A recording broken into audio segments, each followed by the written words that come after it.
जब उन्होंने मुझे वंशहीन कहा था। नीलिमा जी की बहू 5 महीने से गर्भवती थी। 2 वर्ष पूर्व ही उसने अपने बेटे का बड़े ही धूमधाम से विवाह किया था। मुंह दिखाई के समय महिलाओं ने उसकी बहू को जी भर के दूधों नहाओ पूतो फलों का आशीर्वाद दिया था। अपने आसपास के घरों और रिश्तेदारों के यहाँ किलकारियों की आवाज़ सुनती तो उसका भी मन करता कि कोई उसे भी दादी कहकर बुलाए। 1 बरस बीत जाने पर जब बेटे बहू ने कोई खुशखबरी नहीं दी तो उसका मन आशंकित हो उठा था। लेकिन माँ भगवती की कृपा से अब उनकी इच्छा पूरी होने जा रही थी। वे आने वाले नए मेहमान का बड़ी बेसब्री से इंतज़ार कर रही थी। जैसे जैसे समय नज़दीक आ रहा था, बहू की तरफ उनका प्यार भी बढ़ता जा रहा था। बहू की इच्छा न होने पर भी वे उसे दूध, फल और मेवे यह कहकर खिलाती थी कि तुम्हें नहीं, अपने पोते को खिला रही हूँ। बहू का काम करना तो पहले ही बंद कर दिया था, अब चलना फिरना भी, कि उनके पोते को कोई कष्ट न हो। नीलिमा जी का इंतज़ार खत्म हुआ और उनकी बहू ने एक प्यारी सी पोती परी को जन्म दिया। घर में सभी बहुत प्रसन्न थे, लेकिन वे नहीं। उन्हें तो अपना वंश बढ़ाने के लिए पोता चाहिए था, लेकिन पोती ने आकर उनकी उम्मीदों पर पानी फेर दिया था।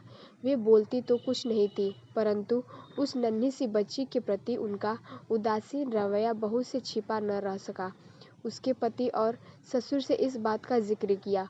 उन दोनों ने उन्हें समझाने की बहुत तेरी कोशिश की, लेकिन फिर भी वे अपनी पोती को स्वीकार नहीं कर पा रही थी। कुछ दिनों बाद नीलिमा जी की बेटी सौम्या अपनी भाभी और भतीजी से मिलने अपने मायके आई। भतीजी को गोद में लेकर मुस्कुराते हुए वह भाभी से बोली, थैंक यू भाभी, आपने मेरी सृष्टि को खेलने के लिए एक प्यारी सी गुड़िया दे दी है। उसकी बात सुनकर भाभी चुप रही। भाभी का उदास चेहरा देखकर वह समझ गई कि कोई बात तो अवश्य है। अगले दिन जब सौम्या ने अपनी माँ से कहा कि माँ, आप परी की मालिश कर दें, तो नीलिमा जी टाल गई और अपनी 3 वर्षीय नातिन के साथ खेलने लगी। माँ का व्यवहार उसे अच्छा नहीं लगा।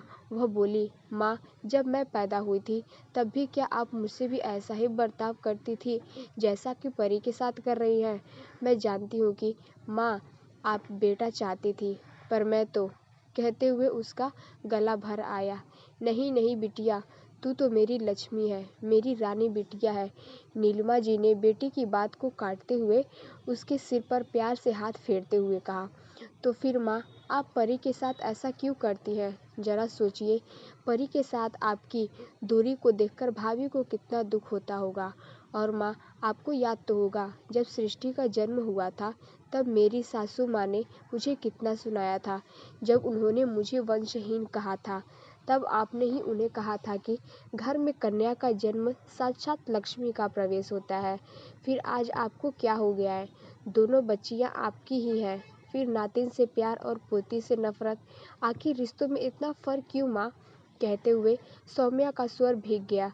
हाँ बिटिया, तुम सही कह रही हो, मुझे बहुत बड़ी भूल हो गई है। मेरी आंखों पर जो लड़का लड़की के भेद का पर्दा पड़ा हुआ था, उसकी वजह से मैं अंधेरे में थी और सच को नहीं देख पा रही थी। तुमने मेरी आंखों पर पड़े उस पर्दे को हटा दिया। मैं अभी जाकर अपनी परी की मालिश करती हूँ। कहते हुए नीलिमा जी ने सृष्टि को बेटी की गोद में दिया और बहू के कमरे में चली गई। बहू के पास परी को सोता देखा, जो नींद में भी मुस्कुरा रही थी, जैसे वह कोई मीठा स्वप्न देख रही हो। तो नीलिमा जी की दबी ममता जाग उठी। उन्होंने परी को अपनी गोद में उठाया और पूरे घर में घूमते हुए गुनगुनाने लगी, मेरे घर एक